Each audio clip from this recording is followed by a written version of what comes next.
Hi there, this is David Watts here at Snipes Farm, and today we are talking about pest management and, more importantly, aphids.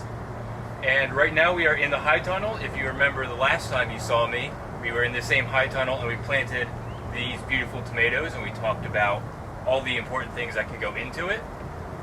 And today we're going to talk about the next step that usually happens in any agricultural garden setting is pests come in and attack your plants.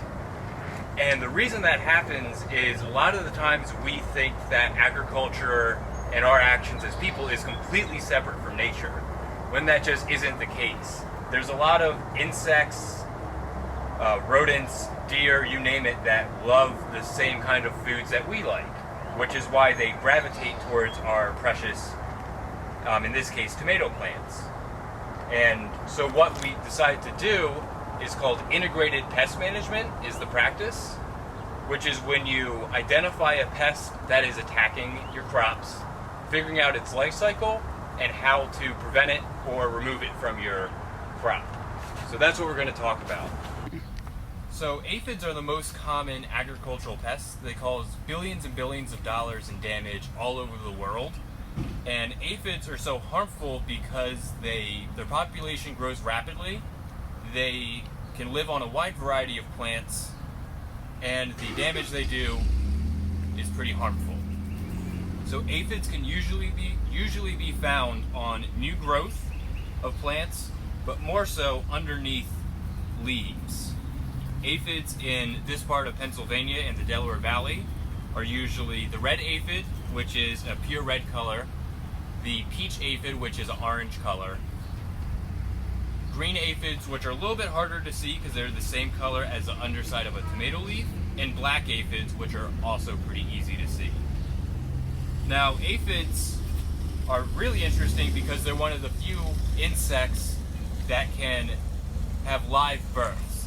So usually aphids are born pregnant with the next generation of aphids already inside of them. So as soon as they're born, they get to a pupa stage, and then they will just lay the aphid that's already inside them, a live birth aphid, and then they will start laying eggs. So their population in a matter of a week can go from about 10 to maybe 100 on a plant.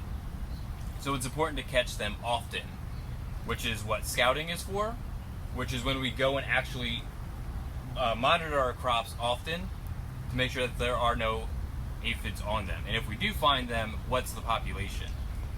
Because once the aphid population gets heavy, they will produce wings and they'll start to fly around. So now that we know aphids are here, we're analyzing that. So aphids are here. What's the damage they're going to do? The damage they're going to do is they have a sucking mouth part, just like a mosquito. You can kind of think of them as a mosquito that attacks plants. So they'll shoot their little stinger into the leaves and they'll suck the juices that are being produced by the leaf, which is obviously harmful because that's where all the sugars and some water transport happens, which won't necessarily kill your plant, but it will stunt your plant. And what stunting looks like is these are healthy tomato plants, and if you can see these ones over here, they are a little bit shorter and more yellow.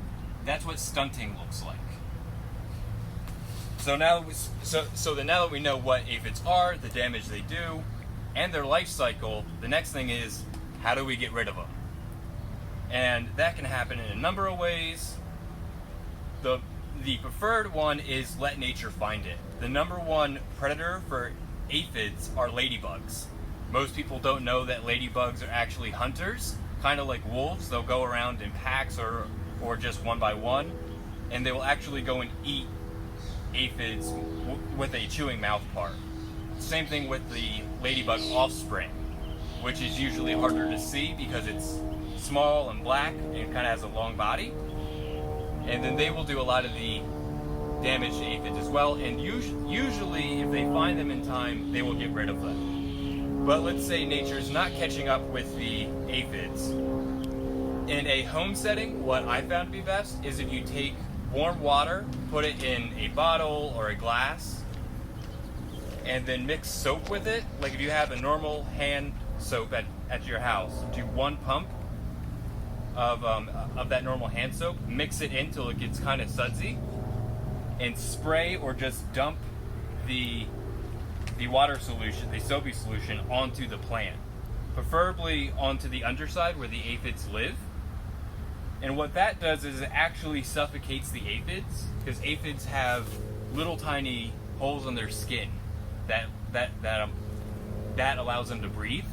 So that's what it does, actually clogs up those holes so they can't breathe. And then also it makes it really slippery so they can't be on the plant.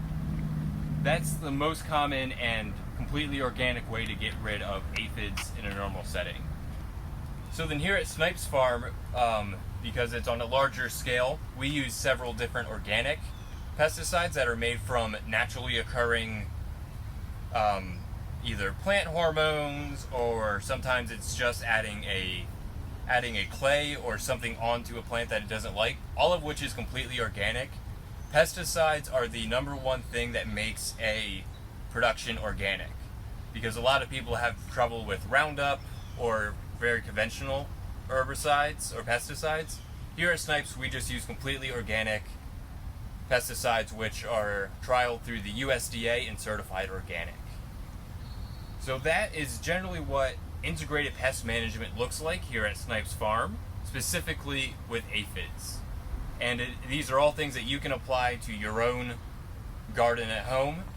And if you're curious about what an insect is, you can always Google it. Google has many different kinds of tools and pictures that you can reference to.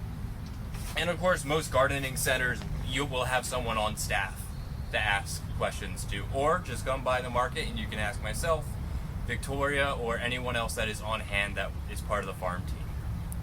And on that note, on behalf of the farm team and all of us here at Snipes Farm, thank you for stopping by, and we'll see you next time.